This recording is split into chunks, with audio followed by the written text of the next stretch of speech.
নামাজের ভিতরে পা শুধু সরানোই না, দৌড়ানোও যাবে। নামাজের ভিতরে পা নড়ে গেলে নামাজ ভাঙবে, এ কোন কেতাবে, হেদায়া, কুদুরি, স্বামী কোন কেতাবে আছে বলেন? এটা হলো আমাদের দেশের কেতাববিহীন মাসালা। নামাজের ভিতরে পা সরানোটাই সুন্নত।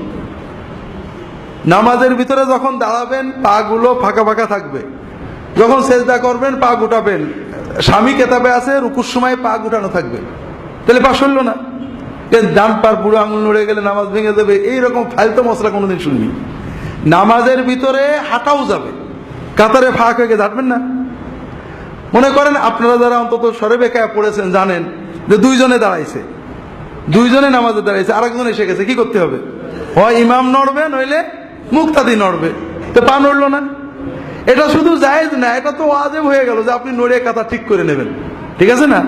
তো এই জন্য নামাজের ভিতরে প্রয়োজনে বুখারীতে আছে একটা হাদিস, আবু বারজা আসলামী রাদিয়াল্লাহু তাআলা সাহাবী, তিনি নামাজ পড়ছেন, নফল নামাজ, উটের রশি ধরে। তো উট তো শক্তিশালী, মাঝে মাঝে উট মুখ তুলে একটু নড়লে উট ঠেকানো যায় না, একটু হাঁটে, কারণ উট টান দিলে একটু নড়া লাগে। উট একটু নড়ে, উটও একটু শান্ত হয়, মানুষ একটু নড়ে, খুব উটের শক্তি অনেক। তো আশেপাশে বাঙালির মতো মুসলমান না, নতুন প্রজন্মের মানে খারেজিরা আছে। দেখো বুড়ো নামাজ পড়ছে আর হেঁটে বেড়াচ্ছে, কে উটটা ছেড়ে দিয়ে নামাজ পড়া যায় না?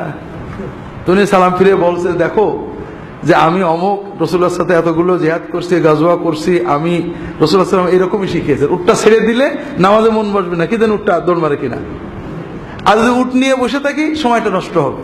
কাজে উট ধরছি, আমি নামাজ পড়ছি, তাতে যদি একটু হাঁটা লাগে সমস্যা। কথা বুঝতে পেরেছেন?